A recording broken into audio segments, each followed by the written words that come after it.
안녕하십니까, 박성호입니다. 오늘은 헝가리 의회 선거 소식을 집중적으로 분석해 드리겠습니다.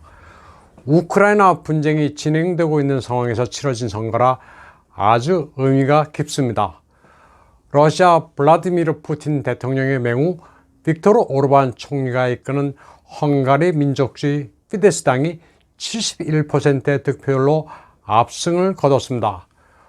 우크라이나 사태가 선거 이슈를 집어삼킨 상황에서 거둔 승리입니다.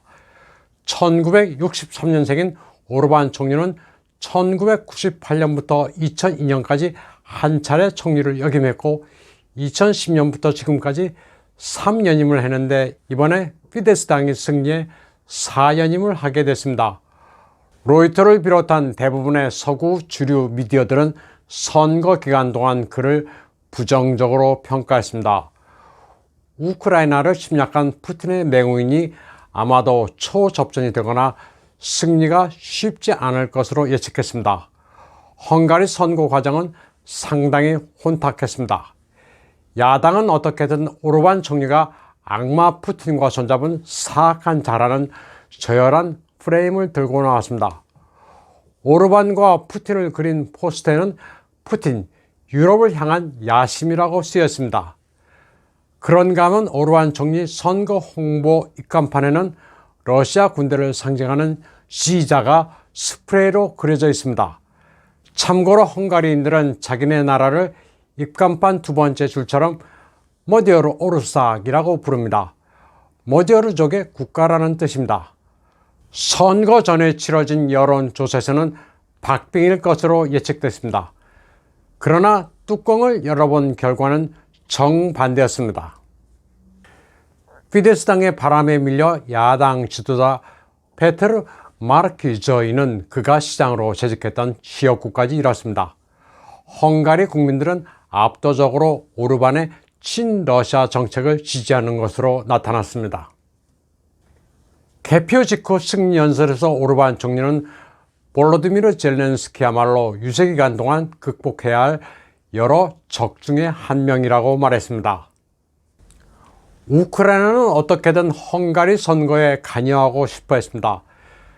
캐나다에서는 우크라이나인들과 현지인들이 우크라이나 국기를 들고 오르반에 반대하는 시위를 벌였습니다. 가운데 보시면 오르반과 푸틴이 연인 관계라면서 비난하는 포스터가 보입니다. 우크라이나인들은 남의 나라에서도 또 다른 나라의 선거에 영향을 미치려 기를 썼습니다. 헝가리 총리가 푸틴과 같은 편이라도 이는 상식적으로 이해하기가 힘듭니다. 우크라이나의 헝가리 선거 개입과 관련해 두 나라는 날선 대립을 보이기도 했습니다. 3월 30일 ABC 뉴스 등 여러 매체에 따르면 헝가리 외교부장 페테르 시자르토는 헝가리 좌파당과 우크라이나 정부 간의 공모가 진행 중이라고 주장했습니다. 페테르 시자르토는 우크라이나 외교부장 클레바가 부다페스트에서 헝가리 선거에 영향을 미칠 방안을 논의하기 위해 주 헝가리 대사를 만났다고도 주장했습니다. 그는 또 야당이 오르반을 꺾을 목적으로 선거에 이길 경우 우크라이나에 무기를 공급하고 러시아산 천연가스와 석유 수입을 끊겠다는 약속까지 했다고 주장했습니다. 우크라이나 외교부장 드미트로 쿨레바는 이를 부정하긴 했지만 헝가리는 불쾌할 만한 충분한 이유가 있습니다. 젤렌스키가 여러 차례에 걸쳐 우크라이나 분쟁과 관련된 헝가리의 입장을 꾸짖었기 때문입니다. 그것도 렉처, 훈계조로 일방적으로 비난하는 투였습니다. 젤렌스키는 또 오르반 총리에게 전화까지 걸어 분쟁에 대해 확고한 입장을 취하고 우크라이나를 도와달라고도 했습니다. 그러면서 위협이라도 하듯 이번에 마지막으로 말하는데 누구 편에 설 것인지 스스로 결정하라는 말까지 했습니다. 헝가리는 우크라이나에 무기 지원도 단호히 거부했고 무기를 헝가리 영토를 통과해 운송하는 것도 허용하지 않았습니다. 젤렌스키는 오르반 총리를 눈의 가시로 보고 있습니다. 그도 그럴 것이 선거 기간 동안 오르반은 스스로 국익을 지키는 평화주의자라는 점을 적극 호소한 반면 야당에 대해서는 우크라이나 편을 들어 헝가리를 분쟁에 끌고 들어가려고 한다고 주장했기 때문입니다. 헝가리는 러시아 에너지에 크게 의존하고 있습니다. 남의 나라 분쟁에 굳이 끼어들어 득볼 게 없다는 게 오르반의 입장입니다. 그는 헝가리가 우크라이나라는 모르고와 러시아라는 해머 사이에 있을 필요가 없다고 강조한 바 있습니다. 푸틴의 우크라이나 특수군사작전에 대해서는 비판을 피해왔습니다.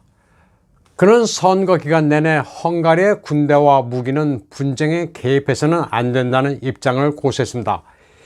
EU가 대러시아 제재에 착수하자 기본적으로는 동의한다고 해놓고 더 나아가서는 안 된다는 입장을 표명했습니다. 그리고 평화를 위한 중재역을 자처했습니다. 이에 대해 야당 지도자 마르키저이는 러시아가 소련 제국의 재건을 꿈꾸고 있는데도 오르반은 전략적 침묵으로 지켜보기만 한다고 비난했습니다. 오르반 총리는 EU 지도자들과의 오랜 반목을 의식한 듯 이번 승리는 달에서도 볼 수 있지만 벨기에 브라셀에서도 보일 것이라고 자신 있게 말했습니다. 헝가리는 EU의 자의적인 난민 정책에 반대해 왔습니다. 왜 개별 국가의 주권사항에 속하는 것들을 마음대로 결정하느냐는 게 헝가리의 입장입니다. 오르반 총리는 러시아 천연가스 수입도 늘리겠다고 선거 유세 기간 동안 약속했습니다.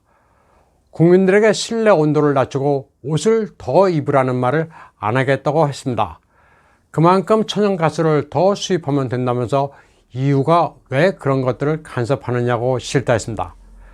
그는 또 크리스천 데모크렛 정치, 보수 정치, 민족주의 정체가 승리한 부다페스트의 저녁을 전 세계가 볼 수 있을 것이라고도 말했습니다.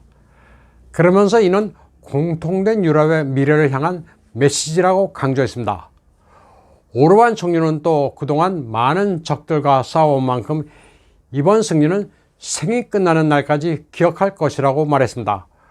오르반은 그러면서 정적들을 열거했습니다. 헝가리 좌파, 브라셀의 관료들, 국제적인 미디어들, 그리고 우크라이나의 젤렌스키도 정적으로 꼽았습니다.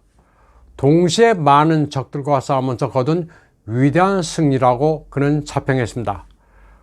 빅토르 오르반 총리는 아주 뚝심 있는 지도자입니다. 오르반은 일찍이 헝가리 태생의 억만장자 조지 소로스의 열린사회재단을 금지시켰습니다. NGO라는 타이틀을 걸고 개별 민족 국가를 파괴하는 속성을 간파했기 때문입니다. 오르반 총리는 소로스 재단이 국경을 넘나드는 약탈자라면서 그들은 어마어마한 돈으로 한 나라를 초토화시킨다고 경고했습니다. 그는 열린사회재단과 함께 소로스가 돈을 대는 센트럴 유로피언 유니버시티도 오스트리아로 쫓아냈습니다. NGO는 뭔가 이상적인 구호를 내걸고 활동하는데 그 돈줄도 의심해 볼 필요가 있습니다. 오르반은 일찌감치 초국적 자본이 지원하는 NGO의 속성을 알고 있었습니다. 그가 소로스의 흔적을 지워버리자 이를 두고 좌파 단체들은 시민단체를 독재 방식으로 탄압한다고 주장하고 있습니다. 서구 미디어들은 그가 오랫동안 집권하면서 헝가리의 사법부, 미디어, 교육기관을 장악했다고 비판합니다. 그러면서 그를 독재자라고 비난하기도 하지만 이는 관점의 차이입니다.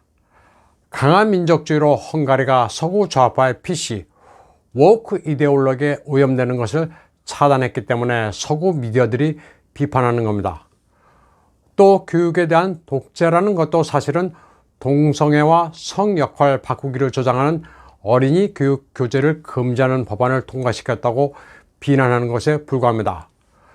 오르반 총리는 불법 이민자와 LGBT를 겨냥한 법안도 밀어붙였습니다. 그의 목표는 EU 내 일리버럴, 그러니까 리버럴에 반대하는 민족 국가를 유지하는 것이었습니다. 리버럴은 글자 그대로는 자유적이지만 이는 언어의 함정입니다. 자유를 빙자한 방종입니다. 결론적으로 말씀드리면 빅토르 오르반의 승리는 서구 좌파, 리베럴, 그리고 우크라이나의 젤렌스키, 미국 민주당의 좌절이나 다름없습니다. 오늘 방송은 여기까지 하겠습니다. 시청해주신 여러분 감사합니다.